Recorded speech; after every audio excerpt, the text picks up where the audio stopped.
मैं KD sir आपका आपके यूट्यूब चैनल केडी मैथ्स में स्वागत करता हूं। जो स्टूडेंट्स, जैसे कि आपको पता है हमने आपके लिए बुक स्टार्ट की हुई है group and ring theory. Group and ring theory में हमने लास्ट लेक्चर में आपको कराया था पॉलिनोमियल रिंग, ठीक है ना। आज हम आपके लिए एक थ्योरम से लेकर आए हैं। इस टॉपिक का नाम है इम्बेडिंग रिंग। टॉपिक का नाम है इम्बेडिंग रिंग, ठीक है ना। R into R X. Theorems क्या कहती है? थ्योरम्स ये कहते हैं कि if R is any arbitrary ring and R dash is a set है। R dash आपके पास एक सेट है, is a set constant polynomial। यानी जो R dash है ना, R dash एक ऐसा सेट है, किसका सेट है? is a constant polynomial। किसका? constant polynomial का, ठीक है ना, Rx। then R dash is isomorphic to R। यानी R dash क्या होगा आपके पास? एक आइसोमॉर्फिक क्या कहलाएगा? आइसोमॉर्फिक। अब जरा आइसोमॉर्फिक समझने के लिए पहले आपको आइसोमॉर्फिक समझना। आइसोमॉर्फिक टॉपिक क्या होता है देखो पहले समझिए आप। आइसोमॉर्फिक के लिए आपको पता है कि थर्ड में आपने पढ़ा होगा, बेसिस थर्ड सेम में, ठीक है ना। तो आपके पास जी एक जी डैश है, ऑपरेशन ओ इधर ऑपरेशन में ले लिया, स्टार ले लिया, ठीक है ना। ये आइसोमॉर्फिक कहलाएगा। ये कोई मैपिंग बनती है आपके पास, हमने मान ली मैपिंग है एफ, यानी एफ मैपिंग जी से किस पर मैप है? जी डैश पे। इज आइसोमॉर्फिक कहलाती है इफ नंबर 1 हमारे पास एफ इज 1 मैपिंग, ठीक है भाई। Number 2 F is onto. Number 3 F is preserve composition, preserves composition. बताइए यहां तक कोई प्रॉब्लम? ये मैंने आपको सिर्फ बेसिक बताया प्रीजर कंपोजिशन के लिए। प्रीजर कंपोजिशन ये 3 बातें होती है, 1 M2 एंड प्रीजर कंपोजिशन। कोई प्रॉब्लम हो तो, कोई डाउट हो तो आप पूछना। अब जरा ये बात समझना कि ये दिखा दिया अगर आपने तो हमारे पास जी क्या होता? आइसोमॉर्फिक। कैसे लिखते हैं फिर? जी इज आइसोमॉर्फिक इक्वल का साइन फिर इक्विवेलेंट। ये हमारे पास पता है जी आइसोमॉर्फिक ये होता है। G dash is isomorphic, G is isomorphic G dash. बताया था कोई प्रॉब्लम? अब बात करते हैं कांस्टेंट पॉलिनोमियल। यानी जो आर डैश है ना, आर डैश एक ऐसा है जिसके अंदर सारे के सारे क्या? Constant polynomial. और मैंने बताया था, आई रिपीट, कांस्टेंट पॉलिनोमियल किनको बोलते हैं? Only single element, only single element, ठीक है ना। कैसे? मैंने बताया था कि आज आपके पास यानी एफ एक्स जो होगा, एफ एक्स किस टाइप का होगा? आप कहोगे सर ए नोट एक्स की power note that that that that. यानी कुल मिलाकर ए नोट होएगा आपके पास। ए नोट ले सकते हैं, बी नोट ले सकते हैं, आपकी इच्छा है। इन ये तरीके से ये आपके पास डिफाइंड होगा मैथड। अब जरा एक बात ध्यान दीजिए, जब भी हमें किसी को वो आइसोमॉर्फिक करना पड़ता है तो उसके लिए हमें एक मैपिंग की जरूरत पड़ती है। वो मैपिंग आपको गिवन है, कांस्टेंट मैपिंग, ठीक है ना। अब आपको करना कैसे है उसको समझ रहे हैं, आइए देखते हैं।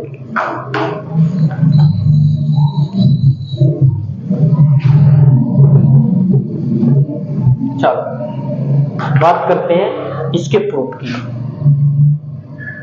ये इम्बेडिंग है आपका, इम्बेडिंग रिंग का प्रूफ कैसे समझते हैं? सबसे पहले लेट कर लेते हैं R and R dash. Let R आपके पास क्या है? आर एंड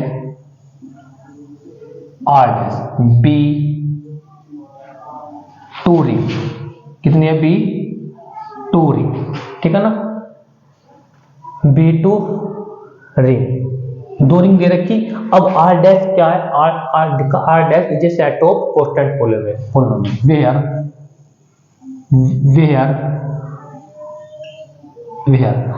आर डैश आपके पास है। आर डैश क्या क्या कि is a set of the all constant polynomial, all constant polynomial.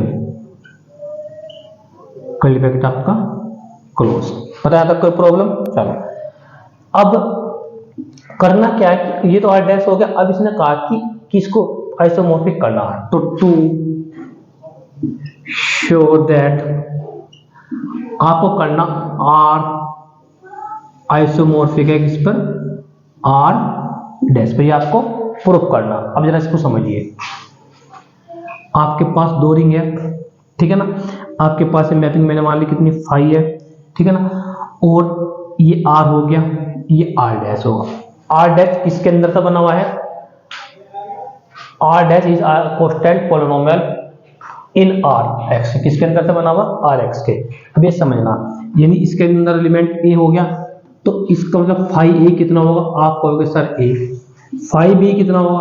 आप कहोगे, सॉरी ये यहाँ पे बी है, फाइव बी कितना होगा? आप कहोगे बी।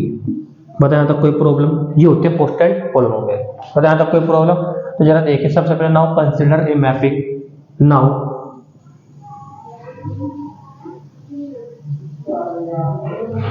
कंसीडर ए मैपिंग से, हमने मैपिंग मान ली से फाइव आर से किस पर मैप है? आर डैश पे। डिफाइंड बाई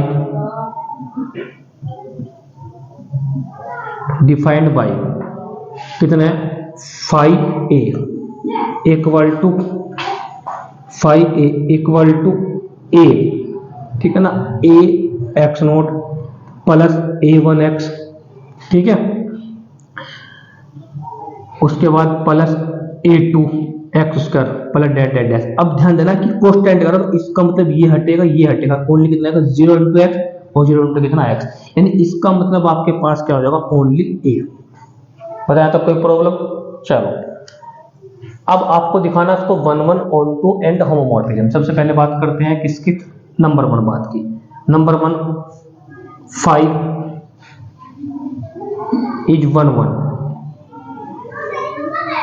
अब 1 1 के लिए क्या करना पड़ता है? इसके दो एलिमेंट पिक करते हैं। Let A comma B belong to R, then इनकी इमेज इक्वल रखते हैं। 5a equal to 5b, 5 equal to कितना? 5b, जैसे इंप्लाइड। तो 5 इक्वल टू 5b, तो इसकी वैल्यू कितनी है? a इक्वल टू इसकी वैल्यू कितनी है? b। क्यों? क्योंकि 5a भी क्या है? कांस्टेंट पॉलिनोमियल, एंड 5b भी क्या है? Constant polynomial. बताया तो कोई प्रॉब्लम? पहला पार्ट कंप्लीट। बात करते हैं सेकंड पार्ट के। नोट डाउन कर लीजिए, पहले इसको रख कर देते हैं यहां से। बात करते हैं सेकंड पार्ट के लिए। सेकंड पार्ट हमारा 5 इज ऑन टू के लिए बात करते हैं। मैंने बताया था इसके एलिमेंट पिक करते हैं। सबसे पहले लेट 5a इक्वल टू किसके होता है? 5a equal to a belong to R dash. 5a equal to कितना? बिलोंग टू कितना? R dash. Then there exist an element से इसका एलिमेंट कितना? a बिलोंग टू कितना? r, सच दैट आपको पता 5a equal to a plus 0 into X plus 0 into X square plus dot dot dash equal to कितना? a। बताया था कोई प्रॉब्लम? तो इसका मतलब सो 5 इज ऑन टू, ये भी आपकी कंडीशन फुलफिल। बात करते हैं लास्ट कंडीशन। चलो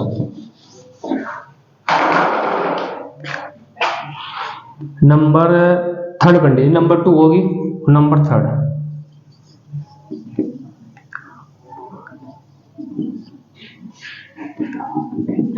ये होगी नंबर थर्ड, प्रिजर्व कंपोजिशन। अब देखो प्रिजर्व कंपोजिशन के लिए क्या करते हैं। अब देखो मैंने आपको बता रखा है, यदि आपके पास बाइनरी ऑपरेशन ना गिवन हो तो आपको किसके अकॉर्डिंग करना पड़ता है? मल्टीप्लिकेशन के लिए, ठीक है ना। तो बात करते हैं किसके लिए? प्रिजर्व कंपोजिशन के लिए। सबसे पहले लेट करेंगे, दो एलिमेंट पिक करेंगे, a comma b belong to कितना? r, 10 निकालेंगे कितना? 5ab। अब बताइए 5ab क्या? 5ab क्या? कांस्टेंट पॉलिनोमियल है, क्योंकि आपको पता 5a निकाल ले तो किसके आएगा? a के, तो सो इसलिए ये किसके इक्वल टू आएगा? ab के। बताइए अब इसको ऐसे लिख सकते हैं 5a इंटू कितना? 5b लिख सकते हैं, क्यों? क्योंकि आपको पता फाई ए किसके इक्वल टू होता है, ए के, एंड फाई बी किसके इक्वल टू होता है, बी के। बताया तो कोई प्रॉब्लम? चलो अब इसका मतलब कितना होगा आपके पास, phi A B equal to किसका होगा, फाई ए बी के। अच्छा ये ऐसे नहीं करना था, एक पार्ट तो ये हो गया। अगर हम एडिशन लेकर करें तब कैसे करेंगे जरा देखिए। Phi A plus B equal to किसको होगा, फाई इसके इक्वल टू हो जाएगा ए प्लस बी के। क्यों? क्योंकि आपको पता है फाई ए इक्वल टू कितना होता है, ए के। बताया तब कोई प्रॉब्लम? नेक्स्ट अब इसको ऐसे लिख सकते हैं, फाई ए प्लस कितना, फाई बी।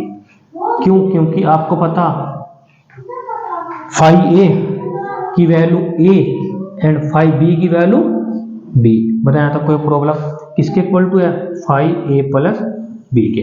बताइए, ये भी आपने प्रूव करा। चाहे ऐसे कर लीजिए, चाहे with respect to multiply with respect to addition. ये थ्योरम्स क्या हो गया आपकी कंप्लीट। तो यहां तक लिख लीजिए, पहले लास्ट में लिखेंगे हैंस, लास्ट हैंस हमारे पास आर क्या होगा आपके पास, आइसोमोर्फिक कितना, आर डैश। ये आपको क्या करना था, प्रूफ। बताया था कोई प्रॉब्लम? तो ये इम्बेडिंग टॉपिक मैंने आपको पूरा कंप्लीट करा दिया है, ठीक है ना। इस पर जो बेसिक थ्योरम थी उसको कंप्लीट करा दिया। वीडियो को लाइक करें, शेयर करें एंड जरूरतमंदों को जाने में मदद करें। Thank you for this video.